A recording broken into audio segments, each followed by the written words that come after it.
Muito bem, então num esforço para entender esse financiamento, esse mecanismo desse financiamento das florestas, eu vou assistir ao programa O Assunto, da Natuzaneri, do G1, com o Tasso Azevedo. Vamos lá. Começa com sons de floresta. Que parece não acabar. Árvores imensas com copas que parecem alcançar o céu. Tão densas que quase não deixam o sol tocar o solo. O ar é quente e úmido. A chuva é frequente. Assim são as chamadas florestas tropicais. O nome deixa claro. Elas ficam nas áreas tropicais do planeta, na faixa entre os trópicos de Câncer e a chuva está meio devendo aqui por enquanto. Estão na África Central, em países como o Congo, no Sudeste Asiático, em regiões como a Indonésia e a Malásia, e na América do Sul. Uma parte importante dessas florestas está aqui no Brasil, sob nossa responsabilidade. A Mata Atlântica, que se estende por toda a nossa faixa litorânea, e a floresta amazônica. Sozinha, ela ocupa 421 milhões de hectares, quase metade do território brasileiro. Uma área tão grande que, para você ter uma ideia, equivale à soma dos países da União Europeia e que é vital para o equilíbrio climático da Terra. Uma grande quantidade de água passa por dentro das árvores e ajuda a formar um ciclo dinâmico lá em cima. Árvores transpiram, as folhas liberam água... Tá, o negócio é saber do mecanismo da floresta, né? Às vezes eles vão começar falando sobre a importância da floresta, tudo. Na atmosfera, mais de 1000 litros por dia. E na Amazônia, existem cerca de 600 milhões de árvores. É como se um rio maior que o imenso Amazonas corresse nos céus, influenciando o clima de toda a América do Sul. Nos últimos 40 anos, o Brasil perdeu mais de 50 milhões de hectares de vegetação nativa, segundo o MAP Biomas. É como se... MAP Biomas do Tasso Azevedo. Desaparecido do mapa. A destruição da floresta já altera as chuvas na Amazônia. Aqui, por exemplo, tá seco pra cacete. Quer dizer, esse ano tá mais chuvoso por causa da laninha. Que a natureza criou para equilibrar o planeta. Foi com foco nesse bioma que o Brasil lançou oficialmente uma de suas principais propostas para a COP30, que começa nesta segunda-feira em Belém, no coração da Amazônia. Estamos falando do Fundo de Florestas Tropicais para Sempre. Então, essa é a grande promessa para a COP30, esse Fundo Floresta para Sempre, né? Então, às vezes o problema não é nem o fundo em si, é o fato dele ser a grande promessa, né? Não estou dizendo que o fundo vai ser ruim, mas talvez seja muito pouco, talvez seja insignificante. Dependendo de como ser feito, pode até ser ruim. Mas vamos lá, vamos continuar. Em inglês é meio esquisita. TFFF. A ideia é captar empréstimos de governo e da iniciativa privada com juros baixos. O dinheiro será reinvestido em projetos com maior taxa de retorno. E a diferença? O lucro do fundo é então repassada para países que mantêm... Então, depende então quais são esses projetos, né? Ficando bem, é como se fosse um banco da floresta. Considero que nós podemos chegar a 10 bilhões de dólares para financiar as florestas tropicais do mundo todo. Então, financiar a floresta ou financiar projeto na floresta? É diferente. Para remunerar aqueles que protegem e que prestam serviços ecossistêmicos para o equilíbrio do planeta. A lógica é direta. Se a floresta cai, o planeta aquece. Se a floresta fica de pé, a gente ganha tempo. Era o que todo mundo tinha combinado em outra COP, a 21, em Paris. Os países concordaram em reduzir as emissões de gás carbônico para não deixar que o planeta aquecesse mais de 1,5 graus na comparação com níveis pré-industriais. Só que em 2024, o mundo já registrou média de temperatura acima disso. E a ONU divulgou um relatório que mostra que de janeiro a agosto, a média foi 1,42 graus acima. Da redação do G1, eu sou Natuzaneri e o assunto... É gata essa Natuzaneri, ó. Economia da floresta em pé. Neste episódio eu converso com Tasso Azevedo, engenheiro florestal e coordenador geral do MAP Biomas, e com Ricardo Abramovay, professor sênior do Instituto de Estudos Avançados e do Instituto de Energia e Ambiente da USP. Segunda-feira, 10 de novembro. Tasso, você é um dos idealizadores da primeira versão do Fundo Florestas Tropicais. Vou chamar assim, para não ter que falar TFFF. Então, peraí, antes de falar, o Tasso é o cara que defende a concessão de florestas públicas, né? Então, para a indústria madeireira, né? Então, daí a minha discordância inicial com ele, né? Ele acredita no manejo florestal sustentável. Mas vamos ouvir o Tasso. Foi lançado oficialmente pelo Brasil durante a cúpula dos líderes da COP. Integrantes do governo brasileiro veem com muito bons olhos a recepção a esse fundo. Então, para começo de conversa, eu quero te perguntar por que o foco na preservação das florestas tropicais. Meu pai, isso aí tá... Em geral, né, as florestas no mundo têm um papel fundamental de resfriar o planeta. Sim, a gente sabe. Eu quero entender como que é o mecanismo. Mas porque elas também têm muita evapotranspiração, elas suam, como dá para dizer, equivalente a gente a suar, né? E absorve muita energia com isso. Então elas têm um efeito refrigerante no planeta, e especialmente as florestas tropicais. As florestas tropicais, se a gente tirasse as florestas tropicais, o mundo seria meio grau mais quente, né? Então elas têm esse efeito no mundo, né?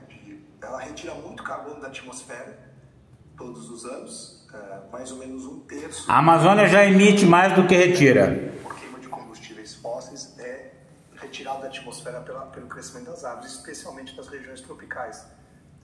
Então a manutenção dessas florestas é fundamental, não só para o carbono retirado da atmosfera, mas por esse efeito de evapotranspirando, ela ajuda a gente a reduzir a condição de clima extremo do planeta.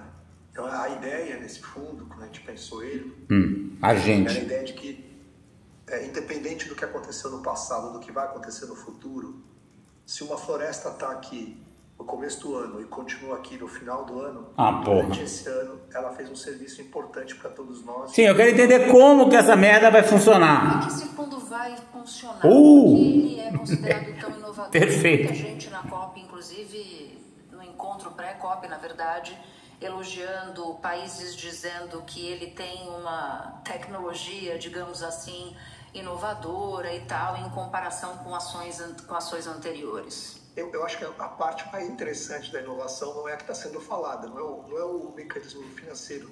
Não? A parte mais importante do fundo é que ele é o primeiro fundo dessa natureza, o primeiro mecanismo dessa natureza, em que o incentivo à conservação e o desincentivo ao desmatamento ele está no mesmo instrumento, que funciona assim, né? Se você mantém a floresta, a gente contabiliza quanto que você tinha de floresta no começo do ano, quanto você tinha de floresta no final do ano. Aquilo que você mantém, digamos, você tenha 1.000 hectares. Então, você vai receber por esse... Então, eu quero saber o que é você. Você é o país, é o município, é o fazendeiro, é a terra indígena, é o quê? 1.000 hectares. Só que para cada hectare que você desmatar, desconta 100 hectares do que você tem para receber. Então, se você, pela mecânica do valor que está colocado no fundo agora, né, você tem a receber $4 por hectare, se eu tenho 1.000 hectares, seria $4.000, certo?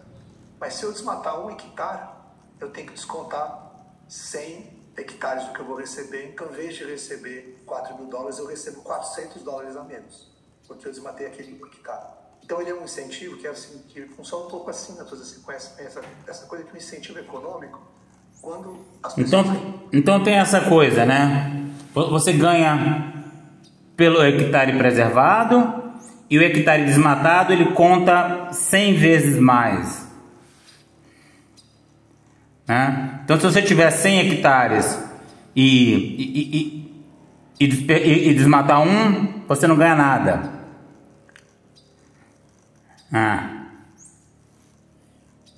Se você tiver 1.000 hectares e desmatar um, você ainda ganha um bocadinho. Reagem mais ao que elas perdem do que ao que elas ganham. Então você fala assim, eu vou ganhar $4 por hectare. Mas isso é muito pouco.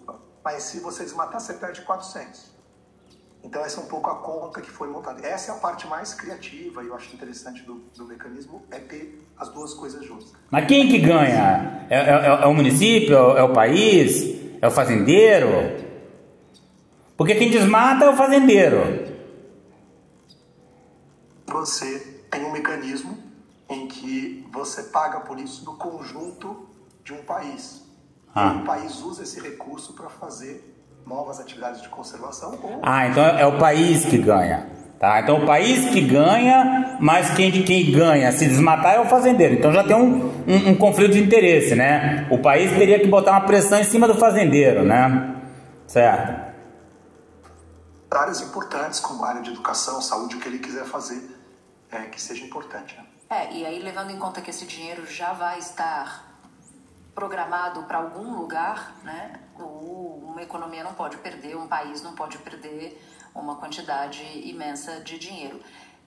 Sim, a quantidade imensa de dinheiro, mas o agro expandindo sobre a Amazônia é uma quantidade muito mais poderosa de dinheiro, né? Essa que é a concorrência, né? Desenhou a primeira vez, a gente tinha pensado num valor mais alto, que era $30 por hectare. Até para dar essa sensação de perda, né? Quando você desmatar um hectare, ao invés de ser $400 de perda, seria $3.000 de perda. Porque não tem nenhum cultivo agrícola, nada que te dá esse retorno, né? Você desmata para fazer alguma outra coisa. Então essa é um pouco a ideia. Mas tudo bem, foi o que foi possível fazer com $4 para começar agora, começa assim, e depois, se tiver sucesso, tiver mais recursos, pode também aumentar o valor. Sem dúvida nenhuma. Esse dinheiro vai para o país ou vai para um projeto, por exemplo? Boa. Então, isso é uma outra coisa importante. Ele vai para o país, aí dentro de cada país, uma das condições para receber o recurso é ter um mecanismo dentro do país que faça a governança desse recurso e destine ele para ações que não contribuam para o desmatamento, mas que contribuam para a conservação ou para o desenvolvimento sustentável. Então vai ter um tal conselho das ONGs, que vai definir para onde vai parar esse recurso, né? Estão sacando que já vai ter algum conflito de interesses, né? Porque no caso, quem quer desmatar é o agro. Quem quer que não desmate é quem gerencia esse fundo que vem desse conselho, né? Quem que vai compor esse conselho, não sei ainda. Presentes em mais de 70 países, as florestas úmidas guardam boa parte da biodiversidade do planeta e ajudam a regular o clima, absorvendo gases de efeito estufa. Esse fundo de investimentos vai receber dinheiro de governos e do setor privado, e uma parte do rendimento será destinada a países que mantiverem a floresta em pé. O Banco Mundial entra como gestor, vai administrar o fundo, fazer o repasse dos recursos e elaborar relatórios de transparência, ajudando a atrair investimentos. O governo espera que outros países anunciem contribuições durante essa conferência do clima em Belém. A meta é reunir $25 bilhões até o fim do ano que vem. E com esse capital inicial, atrair mais $100 bilhões de investidores privados. E aí tem uma condição, que 20% desse recurso deve ser destinado a iniciativas que envolvem os povos da floresta e as populações indígenas.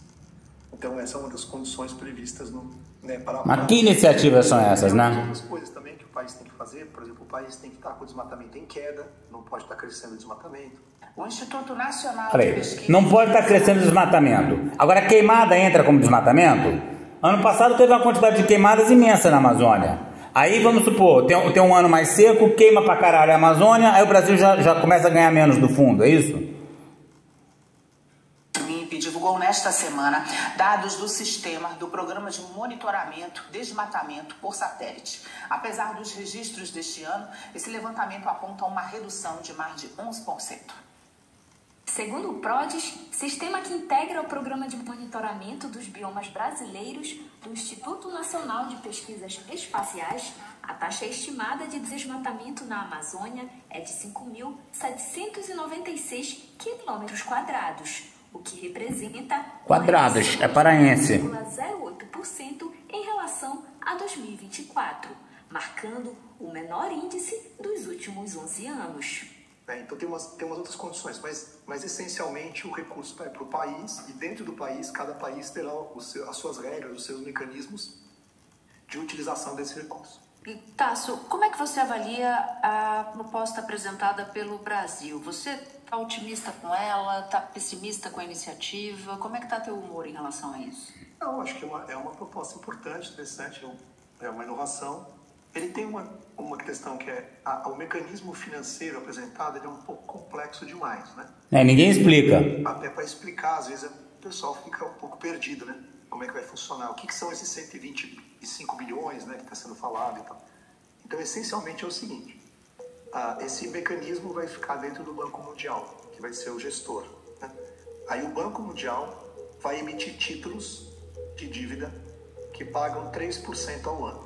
Então, os investidores vão comprar esses títulos que o Banco Mundial vai emitir, que vai pagar para eles 3% ao ano. Então, digamos que você arrecadou 100 bilhões de dólares vendendo esses títulos. Aí o banco tem que pagar 3 bilhões por ano de volta, porque é 3% que você vai pagar de volta, né? Então o banco vai pegar esse dinheiro, esses 100 bilhões, e vai investir em outros títulos que paguem mais do que 3%. Preferencialmente paguem cerca de 7% ou mais. Então digamos que ele compre títulos da dívida brasileira, ou títulos da dívida de um outro país, ou qualquer tipo de investimento que possa pagar 7%. Aí, esse recurso vai para o banco com esses 7%, digamos 7% de 100 bilhões seria 7 bilhões. Ele paga os 3 bilhões de juros para quem... Vocês estão prestando atenção? E vai sobrar 4 bilhões. É o spread, esse é o spread, né? É o recurso que vai ser usado para pagar os países pela manutenção das florestas. Então tem toda uma mecânica para poder aparecer os 4 bilhões. E por que 4 bilhões eu estou falando? Porque existem 1 bilhão de hectares de florestas tropicais, os países, né? Então, se todo mundo proteger as florestas, você teria que ter 4 bilhões de dólares por ano para pagar 4 dólares por hectare para cada país, se o desmatamento for zero, né? Então, essa aqui é a conta. Então, a dificuldade que tem é que para você poder chegar a ter 4 bilhões por ano, você tem que captar todos esses 100 bilhões, tem que investir os 100 bilhões. E ninguém pode desmatar esse 1 bilhão, né? Mas se você desmatar, só diminui quanto paga, né? Tá, entendi. Se o desmatamento for, sei lá, 1 milhão de hectares, que aliás o desmatamento atual de florestas tropicais é 2 milhões de hectares. Então, você paga menos porque se for 2 milhões, você tem que descontar os 2 milhões de hectares que seriam multiplicado por 100, né? Porque você tem que descontar 100 vezes aquilo que está desmatando, você descontaria 200 milhões de hectares. Originalmente, na proposta original, a gente fez uma coisa mais simples, que era $1 por barril de petróleo. Então, não tinha que fazer investimento, esse monte de coisa, basicamente $1 por barril de petróleo, que é uma coisa que é irrelevante quase para a economia do petróleo, mas que faria uma enorme diferença aqui, né? Mas eu acho que foi uma escolha feita nesse momento, porque se considerou que seria mais fácil você captar como investimento do que captar como, digamos, uma contribuição voluntária do setor de petróleo e gás. E também nada impede que no futuro se possa também fazer esse mecanismo, né? Um mecanismo que... atrelar o petróleo. Os recursos do petróleo para fazer esse investimento nas florestas, né? Nada impede que aconteça. Tasso, muito obrigada por ter explicado Pronto. de maneira tão clara. Agora vem o outro, né? Eu vou parar no Tasso. Um pra mim tá bom. Tá bom pra você também. Tchau, Tasso. Valeu. Espera um pouquinho que eu já volto para falar com o Ricardo Abramovay. Não, quem quiser ver Ricardo Abramovay, vai lá no G1 e assiste. Tasso Azevedo pra mim já tá bom. Tá, então eu vou fazer um esforço agora para recuperar o que o Tasso Azevedo falou, né? Então ele fala em 1 bilhão de hectares de floresta tropical total, um certo valor que está no fundo, que quem botar esse dinheiro no fundo vai receber 3% de juros. É o que? É o ano isso aí? É o mês? Tá, é o ano, 3% ao ano, tá, claro. Aí esse dinheiro, ele é o spread, né, que chamam, né? Esse dinheiro é emprestado para outros projetos, mais ou menos a 7% ao ano, né? E aí a diferença é esse 4%, que se for um total de 1 bilhão, a diferença dá 4 bilhões, que é exatamente 4 dólares por hectare, que é multiplicado por 100 para descontar se a pessoa desmatar 1 hectare. A pessoa não, o país, né? E então, eu imagino que seja o país. É o país, o Tasso falou o país. Então o país, se ele desmatar 1 hectare, ele perde 100 vezes mais, que seria 400 hectares. E aí você tem esse conflito de interesse entre aquele que quer desmatar e o outro que quer ganhar o dinheiro do fundo. Acho que é isso, né? O professor Paulo Giraldelli, ele fez um vídeo em que ele dá uma outra explicação para isso aí. Parece que ele até desenhou para ficar bem fácil de entender, né? Vamos reproduzir aqui para ver se a gente entende também.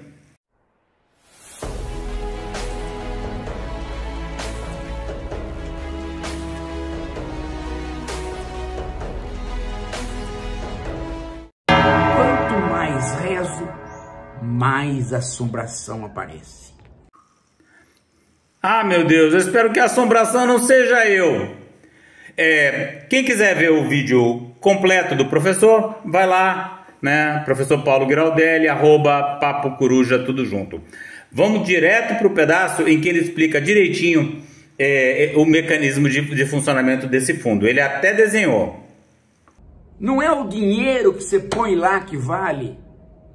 Ele está se criando um banco, vai se vender títulos. Vai se vender títulos deste banco. Você vai aplicar comprando títulos. E quanto menos se desmata, mais os títulos melhoram. Porque mais dinheiro vai ter no fundo.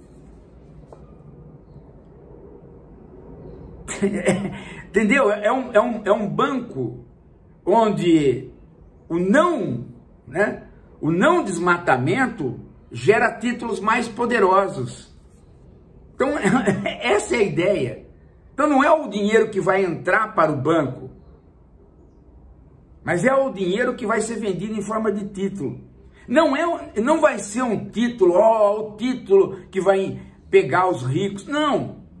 É um título de investimento barato, porque não é um empreendimento de risco. Quando é um empreendimento de risco, então os ricos é que compram. Mas quando não é empreendimento de risco, quando é ações a respeito de uma continuidade de trabalho, aí normalmente é o menor investidor que compra. Mas se você conseguir vender esses títulos, né, e for um banco que tem um fundo, né, pronto, você tem aí um elemento de sustentação. Isso é feito dentro dos parâmetros do capitalismo financeiro atual. Essa é a ideia. Agora, o lucro do banco. O banco vende títulos, paga juros e vai ter um lucro, esse fundo. Para onde vai? Esse fundo, não é o capital que vai, é o fundo. Tem gente que pensa que é o capital do fundo que vai. Deu 80 milhões, aí vamos gastar 80 milhões e fica sem nada. Ou a cabeça do sujeito que está fazendo análise. Não é. É o fundo para poder ter capitalização e para poder ter o título. Aí o título, o lucro do banco, é que vai ser o elemento de proteção da floresta. E aí o banco, ou este fundo, vai eleger, obviamente, um comitê gestor com os países que criaram como o BRICS. E aí você vai ter projetos. Vamos proteger tal área. Como é que é o projeto? O projeto é assim, assim. Então toma o dinheiro. Vamos proteger tal área. Como é que é o projeto? É como o BNDES. Você tem que apresentar um projeto para poder pegar o dinheiro, para poder pôr lá. Não é o banco que vai pegar o dinheiro direto. Então o fundo é para criar um sistema de venda de títulos e obter um lucro na venda de títulos. Paga-se um juro para quem comprou o título e pronto. E aí, essa é a ideia de um banco. A ideia de um banco é essa. Não tem nenhum segredo no capitalismo financeiro isso. Isso é assim que funciona. Do mesmo jeito que funciona a dívida. Os pessoas emprestam dinheiro para o governo paga os juros. Aquele dinheiro que o governo emprestou, uma parte ele põe, né, para capitalizar, outra parte ele faz o investimento. Isso seria o ideal se a nossa dívida não estivesse sendo feita para pagar os próprios juros dela, né? Então, um banco é isso, gente. Fazer um fundo financeiro não é para guardar dinheiro e depois ir gastando esse dinheiro. É para ter um dinheiro para emprestar para os outros.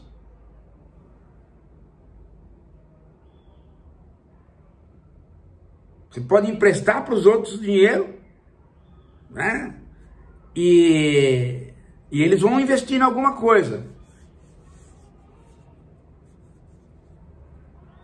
E esta, né, esta dívida pode gerar uma forma de letra ou de papel que uma pessoa aposta nela. É o sistema bancário comum. Olha, deixa eu explicar aqui para vocês, com um desenhinho aqui, o esquema de um fundo. É um esquema de um fundo, de um banco, né? O esquema geral que vai ser utilizado. É o mesmo esquema de qualquer mecanismo financeiro dos bancos. Olha, você tem aqui os países que vão fazer o empréstimo para essa casinha aqui, que é o banco, o fundo. Reparem que eu não estou nem respondendo, nem comentando, nem o Tasso Azevedo, nem o professor Paulo. Eu estou sinceramente querendo entender, né? Então eu estou organizando isso aqui para entender e eu espero que vocês prestem atenção e também consigam entender. O lugar onde vai ser guardado esse dinheiro dos países. Então, Alemanha, Noruega e etc. vão colocar aqui o dinheiro. Então, você tem, na verdade, um fundo que é um banco. Por quê? Porque este banco vai pegar esse dinheiro e, com este dinheiro, ele vai ter a capacidade de fazer empréstimos para qualquer tipo de investidor. Suponha que seja um investidor que vai investir em negócios da Amazônia, né? Em negócios que melhorem a Amazônia. Então você faz um empréstimo para ele. Então você já está incentivando as pessoas a tomarem dinheiro para fazer investimentos. E você cobra um juro dele.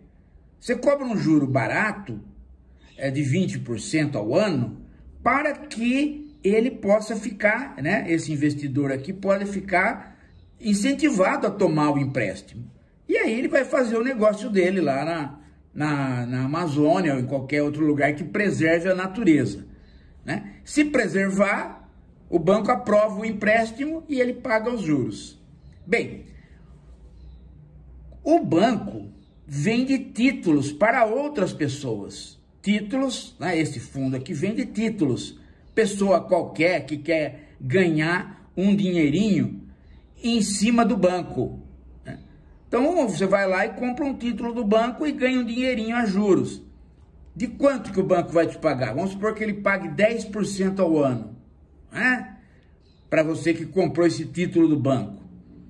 Aí o que é o spread bancário ou o spread do fundo? É o 20% que você ganhou dos juros do empréstimo com o 10% que você pagou pelos títulos que as pessoas compram. Então aqui, ó, o spread é 20% menos 10%, deu 10%. Esse spread seria o lucro bancário, né? Isso aqui seria o lucro bancário. E este lucro bancário não vai para o fundo, ele vai para aqueles países, né? Aqueles países que mantêm as suas florestas em pé. Não manteve, não ganhou. Manteve, ganha o spread bancário. Este é o esquema financeiro, né? É a ideia do capitalismo financeiro poder colaborar com a preservação da floresta.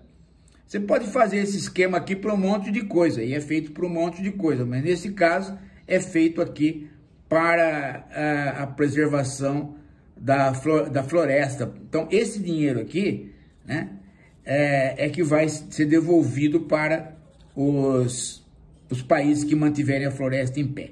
Deste dinheiro, vai se tirar uma quantia específica que são só para as comunidades, né? Só para as comunidades da Amazônia ou de qualquer outro lugar que tenha floresta e que tenha comunidades, tá?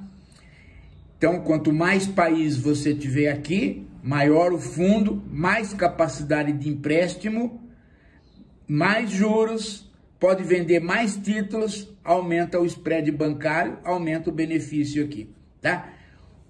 O outro esquema seria você não passar por nenhum mecanismo financeiro e pegar uma parte dos impostos e aplicar lá, gastar lá, né, diretamente na Amazônia.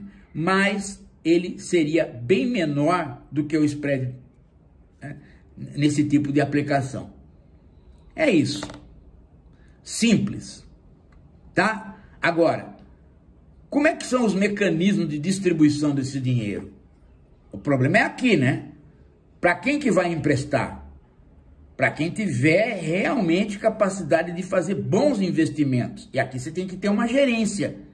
E aí tem que entrar os países que, né, que forneceram o dinheiro. A mesma coisa aqui, ó. Como é que vai ser devolvido para os países? Vai ter que devolver para os países com o critério de que eles mantiveram a floresta em pé, tem que verificar isso, e também o quanto vai desse dinheiro dos países que mantiveram a floresta em pé, o quanto vai para as comunidades e como que as comunidades vão gastar. Então você veja que a fiscalização toda do processo tem várias instâncias, o que vai implicar em luta política para o domínio dessas várias instâncias, claro, né? É isso. Então, né? Tá aqui, bonitinho, explicadinho. Agora você vai poder explicar isso para o seu coleguinha, vai poder explicar isso para o bolsonarista atrasado que nunca entende, vai explicar isso também para o cara de esquerda que não quer, né, entender, e vai dizer que em cada instância disso tem que ter a luta política para ter, né, pessoas realmente sérias nesses lugares que vão fazer a fiscalização de todo este processo. Você vai falar, então não vai funcionar. Bom, então tudo que é humano não vai funcionar. E aí você opta pela tese dos imbecis, né? Porque nós estamos aqui na Terra e nós delegamos poderes para outros para fazer funcionar, e muito disso dá certo. Bem, é isso. Olha, daqui a pouco a gente volta, mas não se esqueça que nós estamos pedindo a contribuição para o Pix da Fundação, tá? Para poder manter a Fundação e aí ela poder fornecer os cursos que você vai frequentar virtual ou localmente. Tá bom? Tá lembrado disso? Não tá lembrado? Então, tá aqui, ó. Faça a sua contribuição. Daqui a pouco a gente volta.